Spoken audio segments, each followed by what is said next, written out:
আসসালামু আলাইকুম। আমি আজকে আপনাদের সাথে ভীষণ মজার একটি পরোটা রেসিপি শেয়ার করব। এই পরোটাটা অনেক নরম আর হবে অনেকটা তুলতুলে। আর এভাবে পরোটা বানিয়ে যেকোনো কিছু দিয়েই খেতে পারবেন।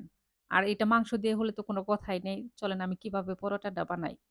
পরোটা বানানোর জন্য একটা মিক্সিং বোলের মধ্যে আমি ১ কাপের মতো ময়দা দিয়ে দিব। তো ১ কাপের মতো ময়দা দিছি তো মনে হলো যে একদম অল্প হবে তার জন্য আমি আবারও একটু ময়দা দিলাম। দিয়ে সেটা দিয়ে দিব আমি স্বাদ মতো লবণ আর দিয়ে দিব ১.৫ চামচ চিনি। তো চিনি আর লবণ এখন আমি ময়দার সাথে মিশিয়ে নেব। একটু কিন্তু ভালো করে মিশিয়ে নিতে হবে। নিয়ে আসার এপাশে কিন্তু দেখেন আমি পানি গরম বসিয়েছি। একদম ফুটন্ত গরম পানি দিতে হবে। এখন আমি ময়দার মধ্যে অল্প, অল্প করে ফুটন্ত গরম পানি দিব। একবারে কিন্তু দেওয়া যাবে না তাহলে কিন্তু একদম পাতলা হয়ে যাবে। অল্প, অল্প করে পানি দিয়ে সেটা দেখেন আমি চামচ দিয়ে কিন্তু একটু মেখে নিচ্ছি ময়দাটা। হাত দিয়ে কিন্তু খামির তৈরি করা যাবে না তাহলে কিন্তু হাত পুড়ে যাবে। কারণ এখানে ফুটন্ত গরম পানি দেওয়া হইছে। তো দেখেন আমার খামির তৈরি করা হয়ে গেছে। এখন আমি ৪ টা লিচি কেটে নেব। ১ কাপ ময়দা দিয়ে দেখেন আমার ৪ টা পরোটা হবে। আমি ৪ টা লিচি কেটে নেব। ময়দার খামির দেখেন আমি অনেকটা কিন্তু নরম করে খামির তৈরি করে নিছি। তো এখন রুটি বেলে নিব। রুটি বেলার জন্য আমি এখানে নিব ময়দা। আর পরোটা বানানোর জন্য কিন্তু ময়দাই লাগবে। আপনার আটার কাজ আটাই করবে আর ময়দার কাজ ময়দাই করবে। কিন্তু পরোটার জন্য সবথেকে পারফেক্ট হইছে ময়দা। তাই পরোটা বানালে অবশ্যই ময়দা দিয়ে পরোটা বানাবেন।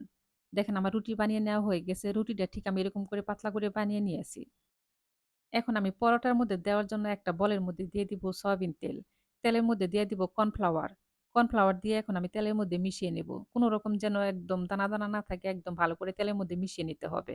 আর কর্নফ্লাওয়ার বেশি দিতে হবে না, অল্প করে দিলেই হবে। দেখেন আমি ঠিক এরকম করে মিশিয়ে নিয়েছি। আপনি পরোটা কয়টা বানাচ্ছেন সেই অনুযায়ী তেল দিয়ে সেইটা তারপরে কর্নফ্লাওয়ার মিশিয়ে নেবেন। এখন আমি পরোটার মধ্যে তেল আর কর্নফ্লাওয়ার দিয়ে সেটা এরকম করে হাত দিয়ে একটু মেখে নিব। নিয়ে সেটা পরোটার পুরা গায়ে মেখে দিব। দিয়ে সেটা এরকম করে একটু ছুরি দিয়ে কেটে তারপরে দেখেন আমি কিরকম করে ভাঁজ দিতেছি। ঠিক এরকম করে ভাঁজ দিবেন।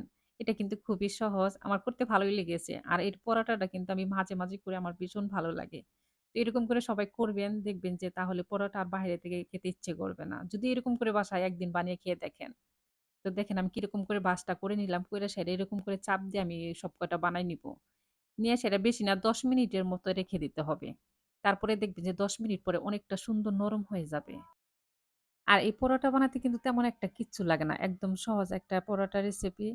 তো শুধু একটা কর্নফ্লাওয়ার, এই কর্নফ্লাওয়ারটা যেকোনো মুদির দোকানে আপনারা পেয়ে যাবেন। তো এই কর্নফ্লাওয়ার অবশ্যই দিবেন। তেলটা দিলে দেখবেন যে আপনার পরোটাটা একদম খাস্তা হবে। তো দেখেন ঠিক এরকম করে কিন্তু আমি সব কয়টা বানিয়ে নিলাম। নিয়ে সেটা আমি ১০ মিনিটের মতো রেখে দিছি। ১০ মিনিট আমি ঢাকনা দিয়ে ঢেকে রেখেছিলাম। দেখেন ১০ মিনিট পরে এত নরম তুলতুলে হবে যে পরোটা একদম ইজি ভাবে বানিয়ে ফেলতে পারবেন। আর পরোটা আমি গোল করে বানাবো।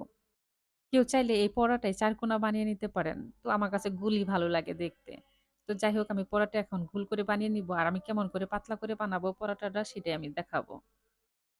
আমি সামান্য ময়দা দিয়ে সেটা তারপরে পরোটা বানিয়ে নিচ্ছি। আপনারা চাইলে কেউ তেল দিয়েও কিন্তু পরোটা বানিয়ে নিতে পারেন। সামান্য একটু ময়দা দিছি দেখেন খুব ইজি ভাবে কিন্তু পরোটা বানানো হয়ে যাচ্ছে। কেউ চাইলে কিন্তু চা দিয়ে খাওয়ার জন্য এভাবে পরোটা তৈরি করতে পারবেন। অল্প সময়ের মধ্যে। দেখেন আমি পরোটা ঠিক এরকম করে পাতলা করে বানিয়ে নিয়েছি। তো আরেকটা পরোটা বানিয়ে দেখিয়ে দিচ্ছি। দেখেন পরোটা কিন্তু একদম পাতলাও হবে না, আবার যে মোটা তাও হবে না। তো দেখেন আমি ঠিক এরকম করে ৪ টা পরোটাই বানিয়ে নিয়েছি। তো এখন আমি পরোটা ভাজার জন্য প্যানের মধ্যে দিয়ে দিব। পরোটা এখন আমি ২ পাশে হালকা করে ভেজে নিব। ২ পাশে হালকা করে ভেজে নিয়ে এখন আমি দিয়ে দিব সামান্য একটু সয়াবিন তেল। কেউ চাইলে কিন্তু তেল যদি পছন্দ না করেন সেক্ষেত্রে কিন্তু বাদ দিয়ে তেল ছাড়াও ভেজে নিতে পারেন। কিন্তু তেল দিয়ে ভাজলে পরোটার স্বাদটা অন্যরকম হয়। তো আর দেখেন অনেকটা সুন্দর ফুলেও গেছে। তো এখন আমি চুলার জাল মাঝারি আঁচে রেখে পরোটাটা ভেজে নিব। পরোটা ভাজতে, ভাজতে যখন এরকম ২ পাশে সুন্দর একটা কালার আসবে উঠিয়ে নেবেন। দেখেন কত সুন্দর একটা কালার আসছে। তো এরকম করে আমি সব কয়টা পরোটা ভেজে নিব। আমার এই সহজ পরোটা রেসিপি যদি আপনাদের ভালো লাগে তাহলে অবশ্যই আমার ভিডিওতে একটা লাইক, কমেন্ট আর একটা শেয়ার দিয়ে দিবেন। আমার সবকটা পরোটা ভেজে নেওয়া হয়ে গেছে। সবাই ভালো থাকবেন, আমার জন্য দোয়া করবেন। আল্লাহ হাফেজ।